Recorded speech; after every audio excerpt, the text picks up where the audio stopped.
The Tale of Peter Rabbit, the original tale by Beatrix Potter. Once upon a time, there were 4 little rabbits, and their names were Flopsy, Mopsy, Cottontail, and Peter.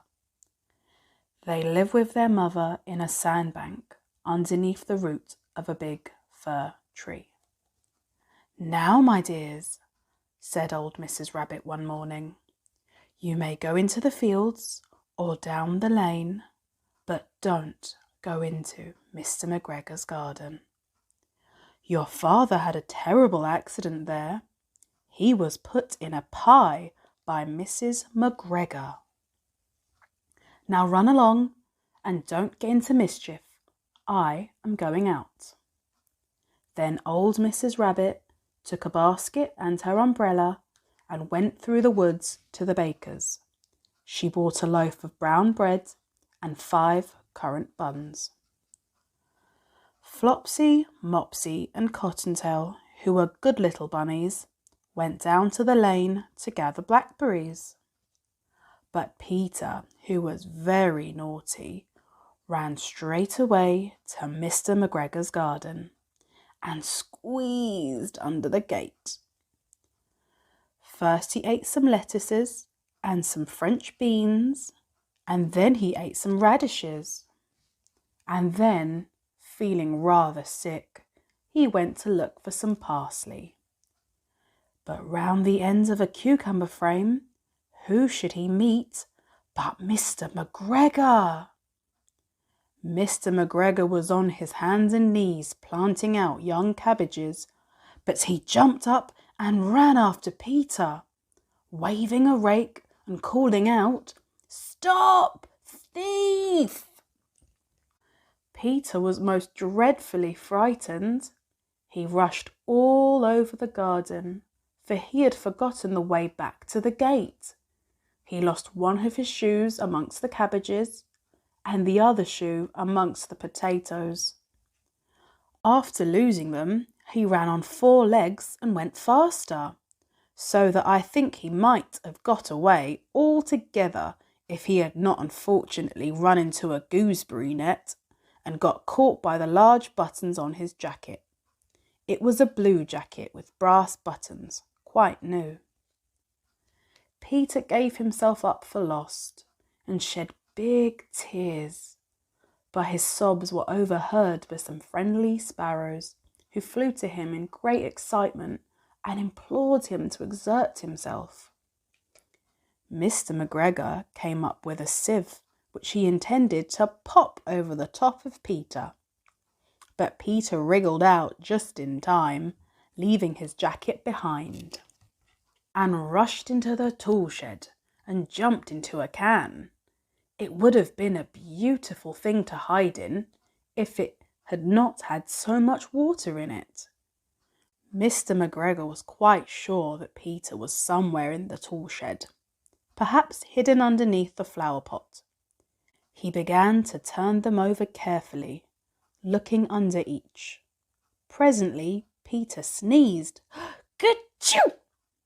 Mr. McGregor was after him in no time, and tried to put his foot upon Peter, who jumped out of the window, upsetting 3 plants. The window was too small for Mr. McGregor, and he was tired of running after Peter. He went back to his work. Peter sat down to rest. He was out of breath and trembling with fright. He had not the least idea which way to go. Also, he was very damp with sitting in that can. After a time, he began to wander around, going lippity-lippity, not very fast, and looking all round. He found a door in a wall. It was locked, and there was no room for a fat little rabbit to squeeze underneath. An old mouse was running in and out over the stone doorstep, carrying peas and beans to her family in the wood. Peter asked her the way to the gate, but she had such a large pea in her mouth that she could not answer. She only shook her head at him. Peter began to cry. Then he tried to find his way straight across the garden, but he became more and more puzzled. Presently he came to a pond where Mr McGregor filled his water cans. A white cat was staring at some goldfish. She sat very, very still, but now and then the tip of her tail twitched as if it were alive. Peter thought it best to go away without speaking to her. He had heard about cats from his cousin, little Benjamin Bunny. He went back towards the tool shed, but suddenly, quite close to him, he heard the noise of a hoe. Scritch, scratch, scratch, scratch.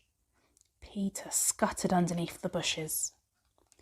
But presently, as nothing happened, he came out and climbed upon a wheelbarrow and peeped over. The first thing he saw was Mr McGregor hoeing onions. His back was turned towards Peter, and beyond him was the gate. Peter got down very quietly off the wheelbarrow and started running as fast as he could along a straight walk behind some blackcurrant bushes. Mr McGregor caught sight of him at the corner, but Peter did not care. He slipped underneath the gate and was safe at last in the woods outside the garden. Mr McGregor hung up the little jacket and the shoes for a scarecrow to frighten the blackbirds. Peter never stopped running or looked behind him till he got home to the big fir tree. He was so tired that he flopped down upon the nice soft sand on the floor of the rabbit hole and shut his eyes. His mother was busy cooking. She wondered what he had done with his clothes. It was the second little jacket and pair of shoes that Pete had lost in a fortnight. I am sorry to say that Peter was not very well during the evening. His mother put him to bed and made him some chamomile tea, and she gave a dose of it to Peter. 1 tablespoonful to be taken at bedtime. But Flopsy, Mopsy and Cottontail had their bread and milk and blackberries for supper. Like and subscribe for more.